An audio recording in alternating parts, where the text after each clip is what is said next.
Good morning.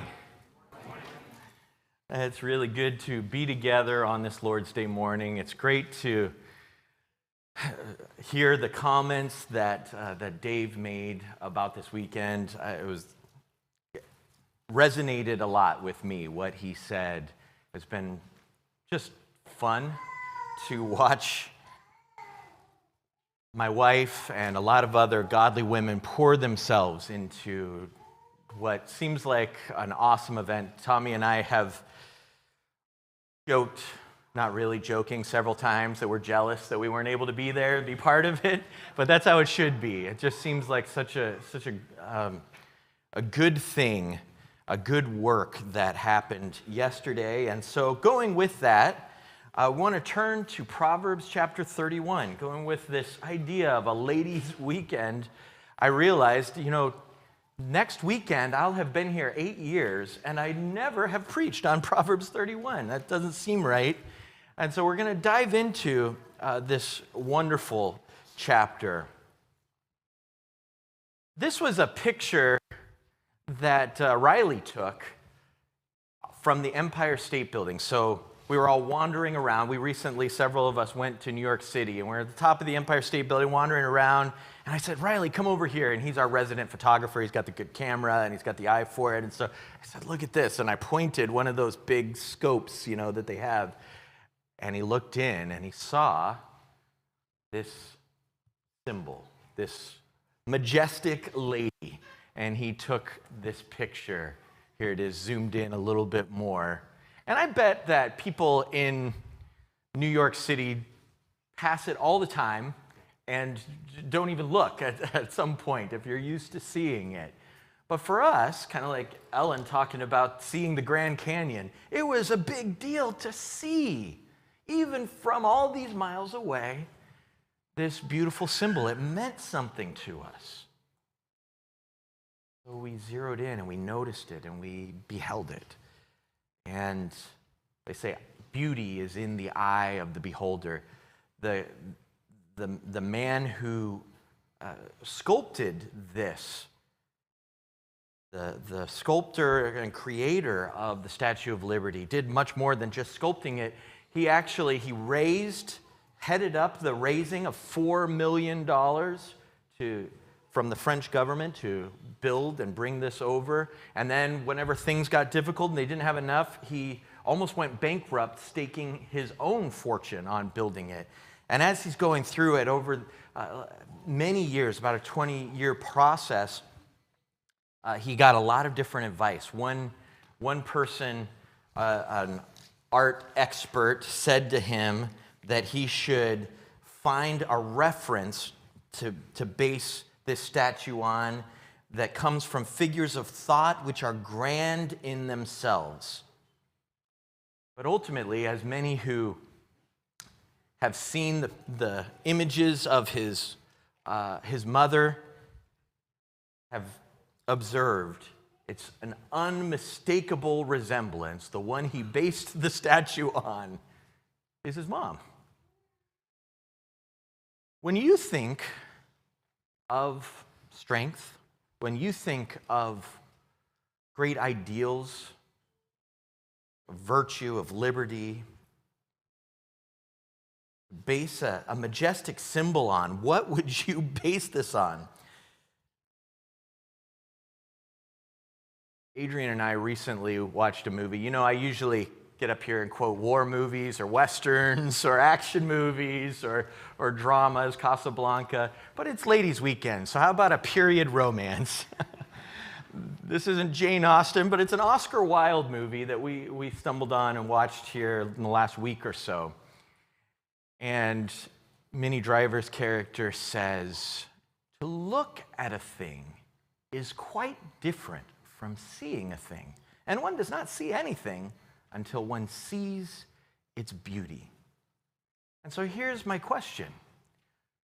Do we see the beauty of a God-fearing woman? When we look at Proverbs 31, sometimes it gets misunderstood. And there's another quote from the movie, Ideal Husband, actually the basis of the whole thing. Cate Blanchett's character, sees her husband in a particular way. She idealizes him, and she doesn't actually see him. She sees this ideal to him. And then when he falls short of her ideal, the standard that she had set, she's crushed, and they don't know where to go from there. And she says, "You were to me something apart from common life, a thing pure, noble, honest, without stain. The world seemed to me finer because you were in it, and goodness more real because you lived." But he was good, but he wasn't perfect. And she didn't see him. She saw her ideal husband. And in the same way, we can kind of show up to Proverbs 31 the wrong way sometimes and think, oh, this is a measuring stick by which I should look at women, or women should look at other women, or women should measure themselves and feel like, crushing failures, because there's no flaw in the Proverbs 31 woman. We read about flaws of Abraham and David and other figures in Scripture that are righteous and good. But this isn't a real person, of course. This is a portrait.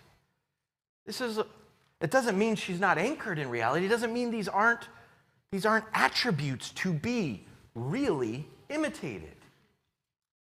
In fact, I would suggest to you that if you think about it, or maybe even look around this room, you know this woman.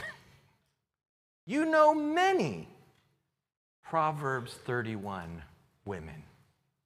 But this is a portrait of those women, and you know these women, because even though this was written in another time, in another place, even though it describes a particular class of woman in that time, one of these wealthy women from a particular class in their society, in the Jewish culture, hundreds of years ago, thousands of years ago,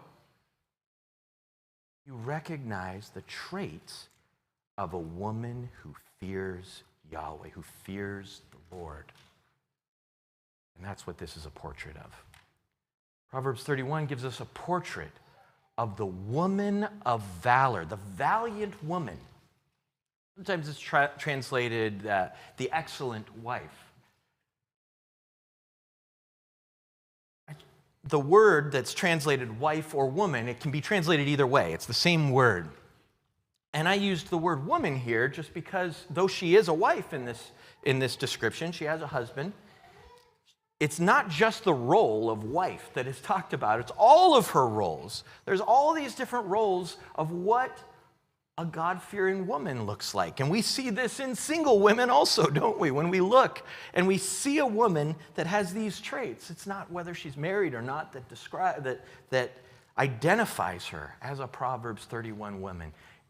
You see her role in the community, her role in her household, her role in all of these different spheres. And I use the word valor as many translators and commentators chose to use, a valiant woman or a woman of valor, because that is usually how this word is translated. It's a word, like many words in the Proverbs 31 poem, that is almost always used to describe a hero in battle.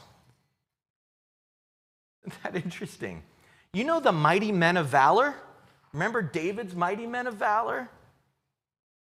This word, valor. In fact, this poem talks about, it doesn't often translate the words this way because it's harder to make sense of it if you're just picking it up. But it uses the word that's almost always translated spoils for what she brings, the spoils of war. Instead of talking about food, what it literally talks about is her prey. It talks about her strength. This is a counter to the descriptions of women at the time, and indeed today as well, that are all about physical beauty, often sensual, erotic beauty, about things that are fully external, that focus on the outer person or don't see the person at all. And that's what the this seems to be a countermeasure of.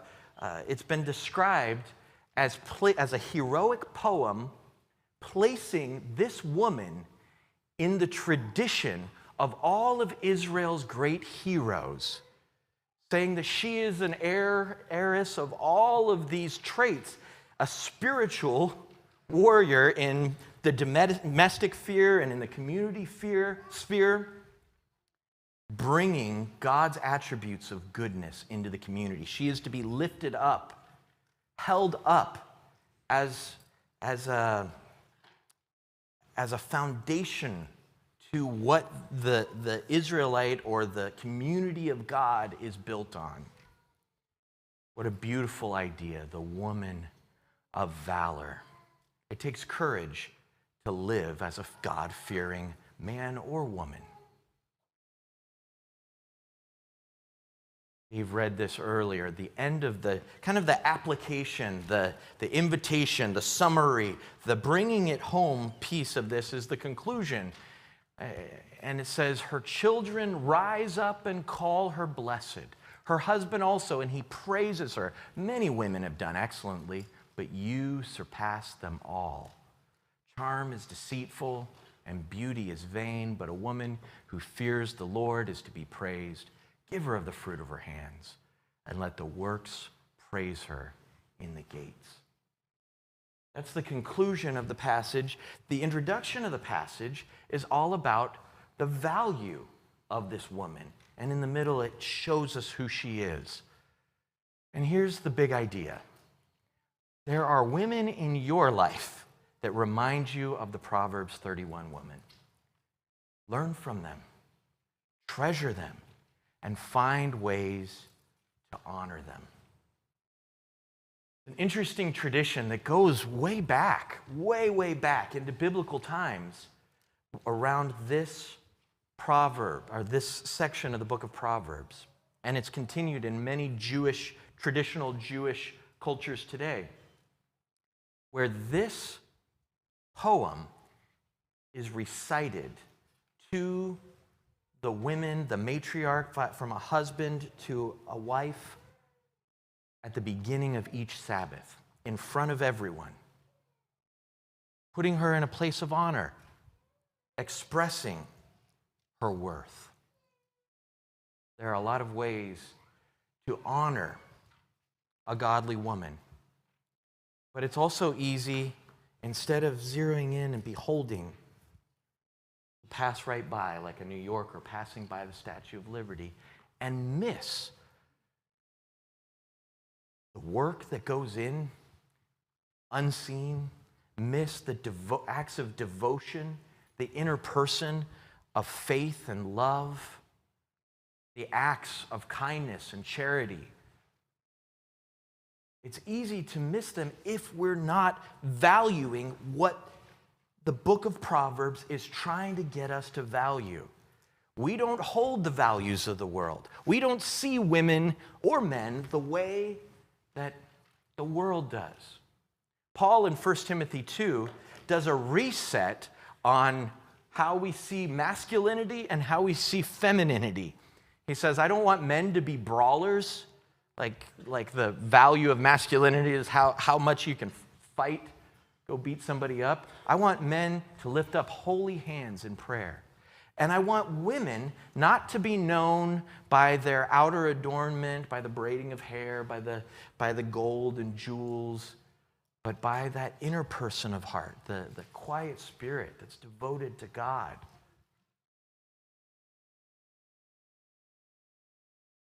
A God-fearing woman is, if we could see beyond the physical, a warrior of God, bringing her gentle strength, her industry, her commitment to others, her kindness, her compassion into the service of God to bring goodness and productivity and order and life into the world. And we see that happening all around us. We see that happening in the church today. I don't mean today like in this era. I mean today. You see this all over. Saw Adrienne out there partnering like she always does with me, getting people to take those little bookmarks. We'll talk about those in a minute. See women teaching our children the truth about Jesus, about his scriptures. See women sitting right now with their children, keeping things in order so that their children can learn. See women opening the scriptures to be changed by the word of God themselves. So the first point is to value her, to see the worth of women like this. This is the emphasis point here. And you know, it's interesting. This is actually written to men. I mean, it's King Lemuel's mom talking to her, right? To him in verse 1 of chapter 31. And it seems to me that this is just a continuation. It never breaks it. The words, verse 1 says, of King Lemuel, an oracle that his mother taught him. And then she teaches him how to be a good king. What are you doing, my son? I can hear my wife saying that to my son. What are you doing, my son? What are you doing, son of my womb? What are you doing, son of my vows? And then she gives a warning about women. Do not give your strength to women, your ways to those who destroy kings. She gives what not to do, and then she's going to say in verse 10, an excellent wife who can find? Not saying it's impossible to find her, but they're rare, so look for her. Value her. Treasure this. We all tend to pick up on what the people around us value, and we emulate it. I'm sure, like my 3 daughters, to see that what is truly valuable is what is described here. A woman who fears God, serves others, and acts in love. Not just someone who, as our culture seems to say about women especially, I think, men are not seen well, it seems, whenever they are brash and fighting out as much anymore, but it seems like now a woman is supposed to be brashly fighting for her own ambitions, not taking a back seat to anyone. What we see here is a different kind of warrior, a warrior who seeks the good of others, of her husband, of her family, of the community, of the poor, who thinks ahead to try to bless the whole world, bending herself in the service of God and others. There's a Ben Folds song that Adrian and I kind of like. The chorus is, I am, Aaron knows it, I can tell. It says, I am the luckiest. And that's pretty much the chorus. The idea, he's singing about his bride and saying, here's what I've come to know. I am the most fortunate of men. I tend to agree with what Ralph said a few weeks ago, that I don't love the word lucky because it's not about rolling the dice, it's about a blessing. And that's what this book is about. The whole book of Proverbs is about whenever you turn into God's ways, there's a blessing that comes with it. And the greatest, at the center of the blessing of a godly man's life is the blessing of having a godly wife. And so there's this chiasm. Adrian said chiastic structures came up yesterday. There's this structure of, I always think of it like Russian nesting dolls, right? It's how a lot of the Hebrew literature is written, where the main point is the one in the middle, the thing that you need to get, and you see it outside, it builds from it. And so verse 21, she has no fear of snows. Her household is clothed in scarlet, which parallels verse 25. She laughs at the future. She's clothed in strength and dignity. So clothing on both sides. Verse 22, she's clothed in linen and purple, linen being the key word. Verse 24, she makes and sells linen and sashes. And then at the center of that structure, Her husband is respected at the gate. Lemuel's mother wants him to understand that there is a tremendous blessing that comes, that flows from having a wife who fears the Lord.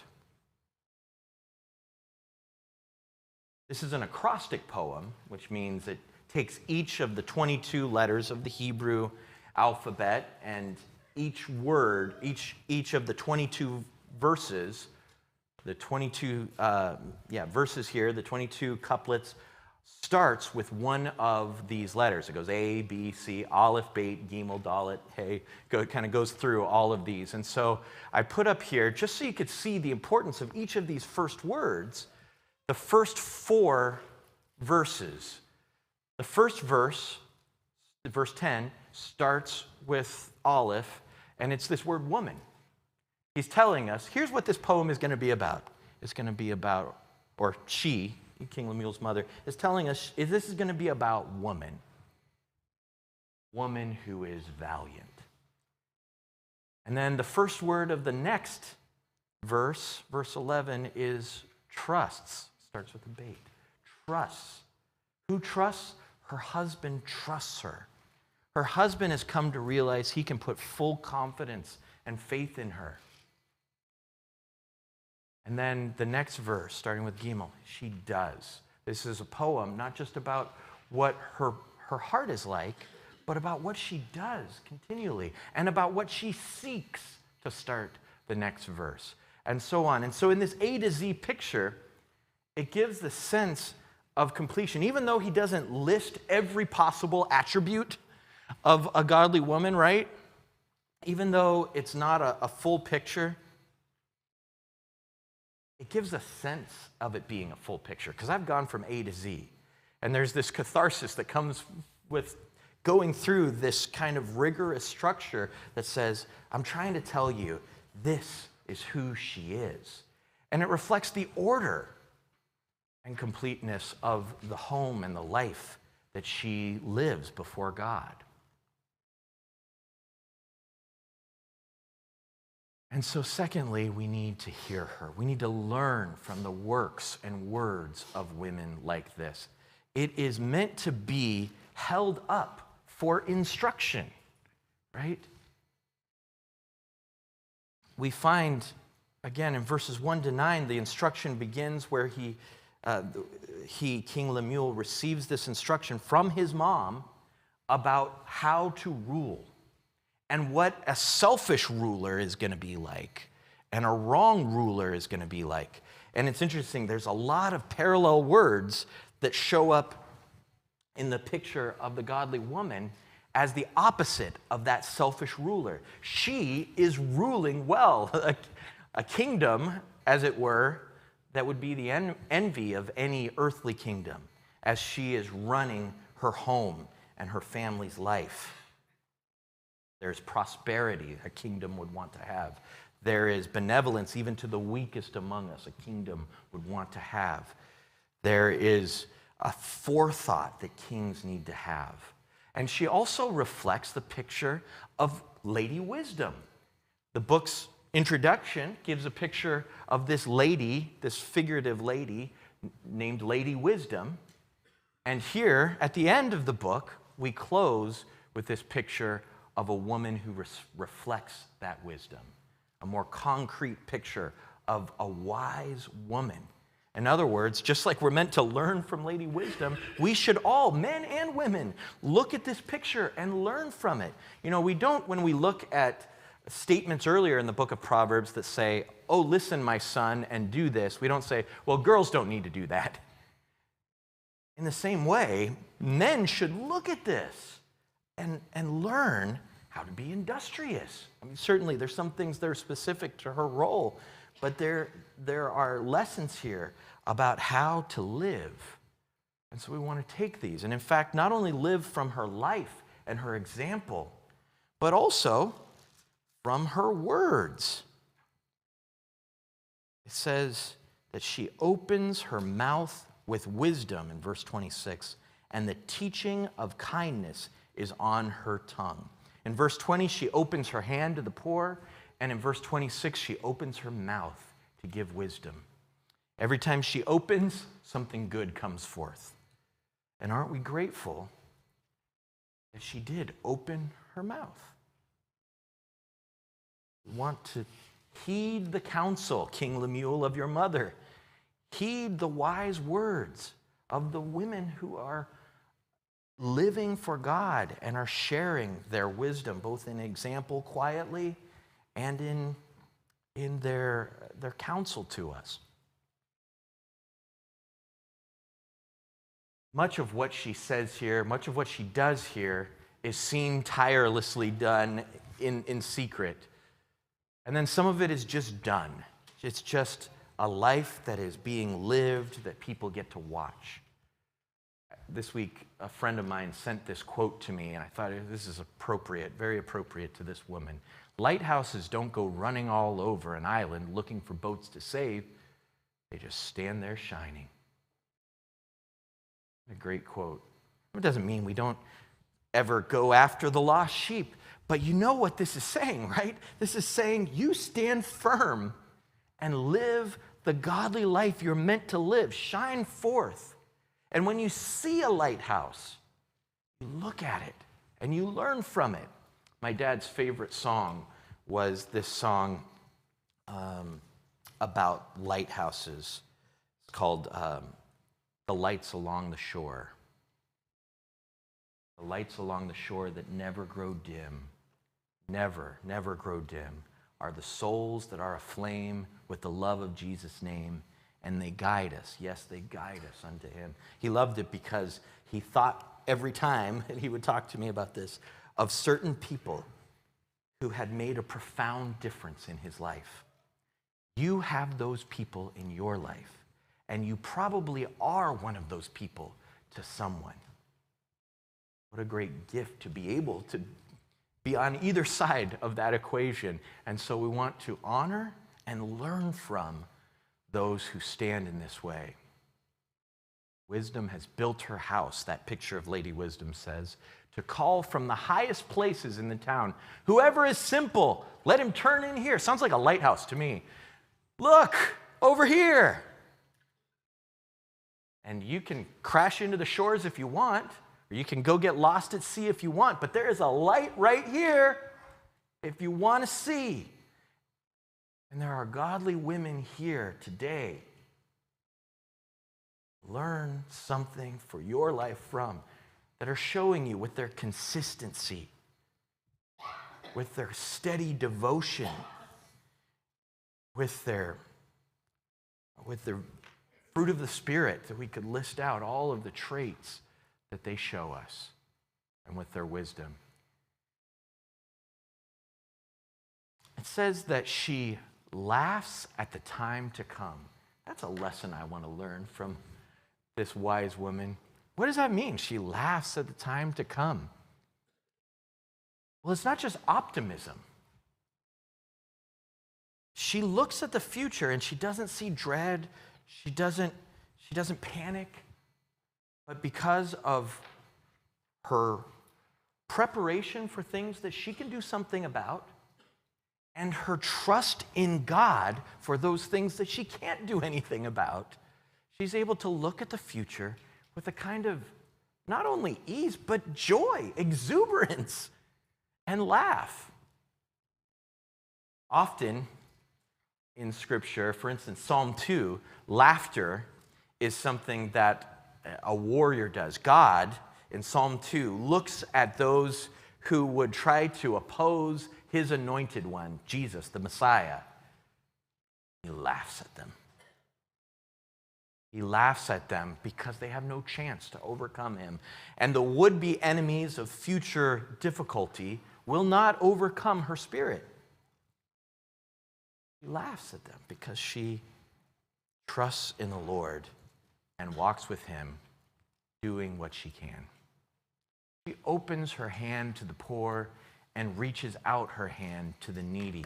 There's another parallel here where you see not only she's providing clothes and then she's clothed with strength and honor, but there's this parallel at the center of the poem both at the center of the poem in verse 20, and then later on towards the end of the poem, you see the way that she blesses those who are in need. So in verse 20, there's this idea of her. She's been working in verse 19, she's been working with her hand, putting her hand and holding something with her hand.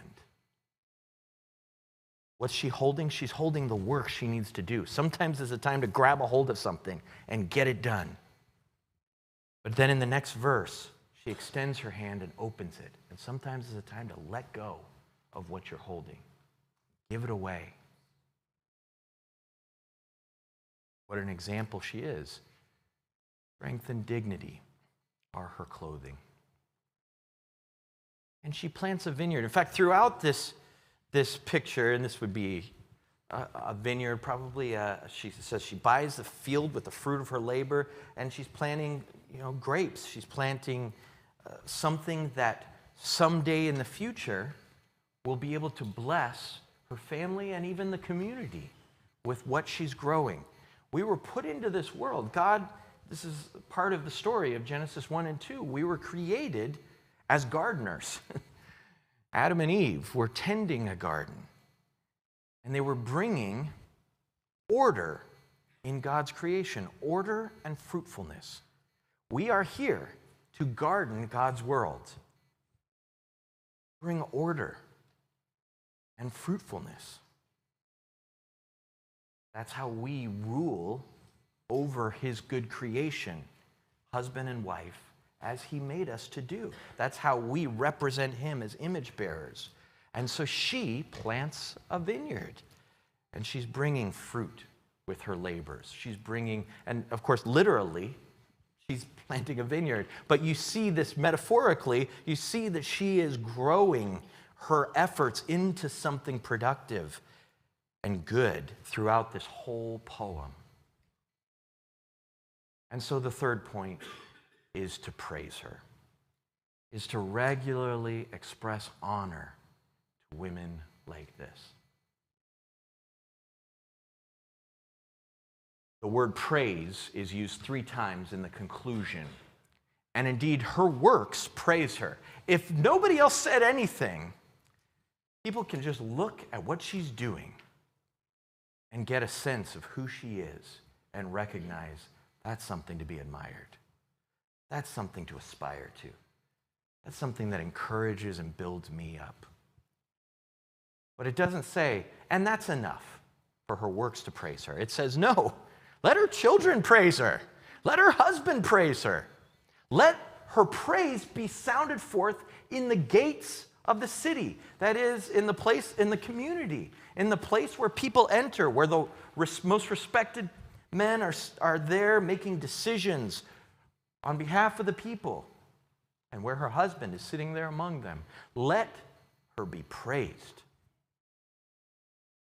Think we're uncomfortable with the idea of praise for people? Of course, ultimately, God deserves all the praise for all the good that she is. But that doesn't mean you don't praise her. Listen to what God says. Praise her. Build her up.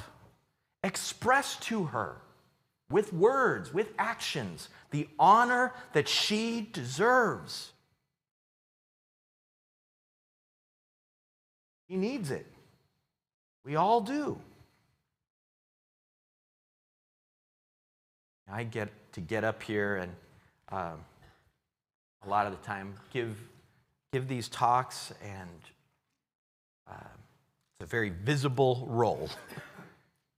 And there's been very few of these sermons I've preached to you that Adrian didn't contribute something significant to in our conversations, in our study, in our, hey, I'm thinking about this, and she throws out an illustration. Oh, I'm going to start with that. Or she redirects me. I think what people really need to hear is this. And that's not seen very much. A lot of things that she does that many of you do are not seen very much. But we need still to be acknowledged. be given those words that affirm us. And so we set up that table back there as an invitation to praise her, one specific way. And I want to give you 10 ways, trying to draw some from the text. And I encourage you to brainstorm other ways to honor her, to look at the women in your life that you see in this picture. Even if you just see one attribute, what is the attribute that jumps out at you? Write that down on one of those bookmarks. You can decorate it if you want, especially the kids. Draw a picture. Do something that expresses it and give it to her. I bet it'll stay in her Bible for a long time. It would in mine, because we just need, if it's heartfelt, and it's true, we all need to hear that. And so, like she was told to be praised in the gates, talk about these women to other people, when they don't even know you're talking about them. Often it's really cool. It comes back around. You know what he said about you? That's kind of cool. But even if it doesn't, show her that honor. Praise her in the gates. Give her her due, the works of her hand. Let her enjoy the fruit of her labor, you know? It seems like so many of the women in my life, I don't know, it seems to be a trait of godly women. They are always the last one to sit down at dinner.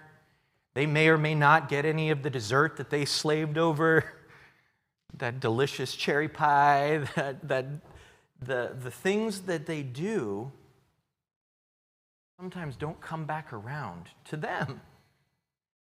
Give her the fruit of her labor. Trust in her. Her husband's heart trusts in her. Get out of her way. Clear her path. Empower her. And be her partner, especially talking to husbands. The heart of her husband trusts in her. Partner with her and empower her as she serves the world rather than standing in her way. Like, I'd rather she was at home taking care of me than out there serving all those people or doing this ladies' Bible study or do it, whatever it is. No. Put some wind in her sails as she tries to do this work. Trust her. Trust her to do what she needs to do. Support her as she seeks security for the future of her family. You know, early in our marriage, I had to learn that my wife needed a different measure of security financially than I did, of confidence that we have what we need in the bank for not just the bills we have now, but you know, I would feel a lot better if we planned ahead for the future and got more of this done. And I've become better from her influence on me in that. The woman in Proverbs 31 is planning for the future, and she laughs at the future because she has that security. Husbands, partner with your wife and help her to have that security. See her well, not just for her physical beauty and her charisma, but for her heart and her deeds. Beauty is deceitful, charm is vain, but the woman who fears the Lord is to be praised. So treasure the fear of God within her and nurture it. Again, to husbands, Ephesians 5 tells us that we're to love our wives as Christ loved the church, who gave himself up for it. And what Jesus did is he purified her, it says there, with the washing of the word. Jesus sanctifies. Jesus is working for the holiness and betterment spiritually of the church. And that picture is described in detail in the description of what a husband is meant to be to a wife. Let's foster this in one another. And the picture of this woman is that she will do the same for her husband. Foster the fear of God, the reverence and awe and service of God within one another. There's a word, I don't know if this is a real word. I realized after I typed it in the other day, because it's an Adrian word that she uses all the time, and I've heard it for 20 years, so it might not be a real word. Is the word chintzy a word that you've heard before? Chintzy? Okay. I looked it up and I couldn't find it, so I was like, okay. But it's the perfect word. I love this word. And Adrian always makes up these, she always has these great onomatopoetic words, these words that sound exactly like what they should mean. Chintzy sounds like what it should mean, right? Chintzy. Oh, you're really chintzing out on that. You're not giving very much at all. There's like, I have to use the word to define the word. There's no other word, like chintzing. Don't be chintzy with her praise. Don't give it in measured little pieces. Pour it out. Declare it regularly. I love that Jewish tradition of every Sabbath starting by reading this out. We saw a video of Adrian and I watched this week of a guy singing this Proverbs song to his wife, holding her hand. It was really beautiful. Find ways to praise her continually. Regularly place her in the seat of honor, figuratively and literally, like that man who puts his wife on that pedestal, in that place of honor each Sabbath. You know, think about ways to have the children stand while, until she sits down, or to have them recognize what she is doing for them, to say thank you for the work that she's doing. Reciprocate. There's this picture of her bringing gifts from afar, like a ship. These pictures of what she provides. May we also bring gifts to her. May we also reciprocate to her a provision that shows her love and shows her honor. As she dresses her family well, may we provide for her well. And then, instead of bringing anxiety and panic to her when she's ready to have confidence, laugh with her. Stand with her. Laugh with her at the future, at life and its challenges, past, present, and especially future. Stand together in faith. Those are 10 ways that I identified from the text here to honor and praise her. Ultimately, as I said, all honor and praise for these blessings, these people that God has put in our lives, goes to God. But we look at them and we learn, and we see him better. There's that great song, "Have you seen Jesus, my Lord? He's here in plain view. Take a look, open your eyes, and he will show it to you." Have you ever stood in the family with the Lord there in your midst, seen the face of Christ on your brother? Then I say you've seen Jesus, my Lord. In other words, we're reflecting God's image to one another, and we're able to grow closer to him as we do grow closer to one another. I want to close this service, as we do each service, with an invitation. And the invitation of Jesus is this: that anyone who recognizes their own need, their sin, recognizes that they can't save themselves and they need him as a Savior. He says, "Those who are weary and heavy laden, come to me."